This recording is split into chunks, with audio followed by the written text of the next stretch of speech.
What's good, y'all? Welcome back to Coaching First with Coach Lopez. This week we're bringing you guys the top 5 secrets to success for hitters. And at the end, we're going to give y'all a bonus, all right? So make sure you guys stick to the end to catch that. Let's get into it.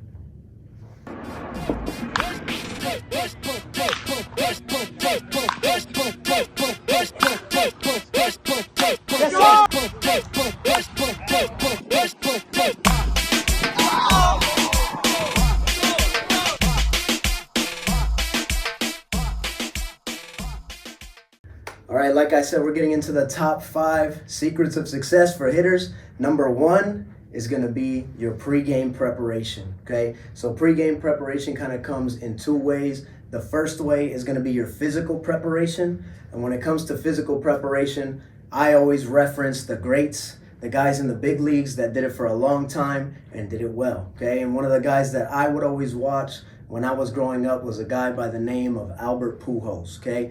Now, Albert always talked about how he would approach his pregame routine the same way each and every day, and that was by getting 100 swings off the tee before the game to make sure that his swing felt right and he understood where the barrel is, okay? Feel is a big thing for hitters, so when we're getting into hitting and we're getting prepared for the game, we got to make sure that we know what our swing feels like and we know what our best swing feels like, okay? So that's something that I actually implemented into my own game going into college and playing high level that way, and I still do that to this day in my adult league games. But that's something that kind of helped me to stay consistent along the way, all right? The second thing is going to be your mental preparation, okay? And that comes in the form of visualization, all right? There's an LSU coach, a legendary coach, Skip Bertman, who would talk about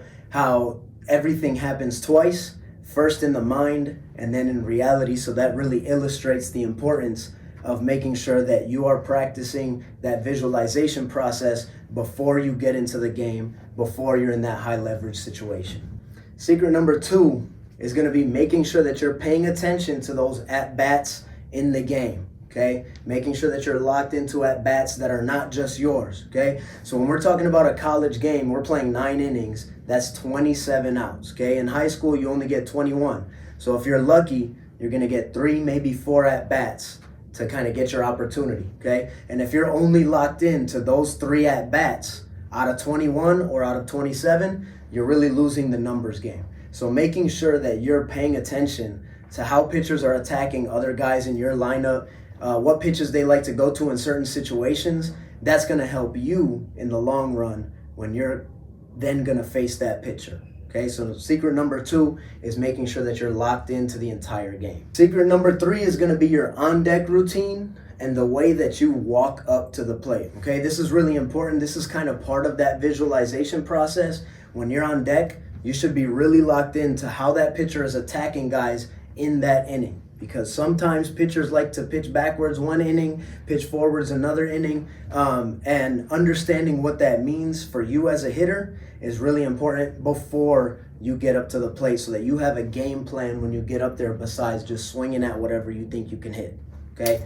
The next thing about walking up to the plate, right? We want to walk up to the plate with confidence, but we don't want to walk up in a way that's going to get us so amped up that we're not going to be able to control ourselves by the time we get to the plate, okay? So I like to give this piece of advice, especially when we're talking about guys picking their walk-up songs. If you're one of the guys that are lucky enough to get one of those in their career, you want to pick a song that's going to get you dialed in, but not amped up, okay? Because something I'm going to continue saying is that baseball is a mental game. It's not something that you can usually out-physical somebody like football, where you can go in there and just try to ram into them and make them feel the pain. It's more a game of chess, right? And so you have to understand mentally how they're going to attack you and how to approach them in that kind of situation.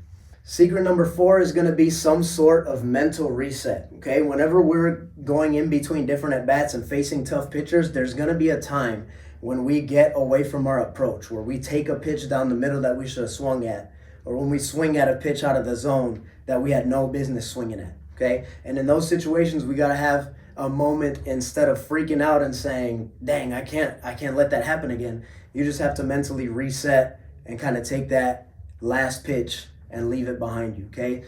Something that I did when I was in my high school career was I watched a lot of Ryan Braun growing up because he was an all-star for us here in Milwaukee. He was a legendary Milwaukee Brewer, so I would watch what he did, and something that he did is he would take a pebble out of the box and kind of throw it out of the box and say, hey, like, that pitch is gone, right? That pitch is behind me. It's time to move on, okay? Something else that I see a lot of guys in the big leagues do is they'll take a step out, they'll undo their gloves, put them back on, take a breath, step back in the box, okay? Maybe you take something out in the field, you look at the left field foul pole at the very top and you just concentrate on that. Big breath, step back in the box. But something that's going to give you a mental reset so that you can get back into the game. Secret number 5, and I would say probably the most important, is going to be your 2-strike approach, okay? Too many people nowadays are selling out 100% of the time for exit velocity, and unfortunately what that means is when we get into a 2-strike situation, a lot of the times you're going to be a guy that swings and misses instead of doing something productive for your team, okay? So swinging and missing is never going to be something that you want to do. It's never really going to help your team. So at the very least, you want to understand how to put the barrel on the ball and have a productive out. Okay, but having a 2-strike approach that kind of dials you in and resets you to being able to switch to that from your A1 swing to being able to make some contact and get the barrel on the ball at the very least is going to help take your strikeout numbers down and bring up your hit numbers and bring up your walk numbers, which is always going to help your team when you're on base. All right, guys, and now the bonus secret is going to be having a mantra, okay? This is something that's going to that you're going to be able to say to yourself that will allow you to kind of dial in what your goal is for that at-bat in that approach as a hitter, okay? Something that I did is I would write down my mantra on my batting gloves so that every time I took a bad swing, I could step out, take a look at my mantra, step back in the box, and be ready to go, okay? For me, it was cool, calm, collected. 3 things that I could say to myself that were really easy for me to just repeat in my head as breath work and say, okay, I'm going to be dialed in, I'm going to control my emotions, and I'm going to be calm going into this at-bat. All right, you guys, so those were the 5 secrets of success for hitters. If you guys have anything more, please make sure you guys leave a comment below. I would love to hear what you guys do to make you guys elite hitters at the high school or college level. If you guys don't want to miss any more of these tips, make sure you subscribe, hit that notification bell, continue to comment because I want to have some back and forth with you guys. But we're going to catch you guys next time. Peace out.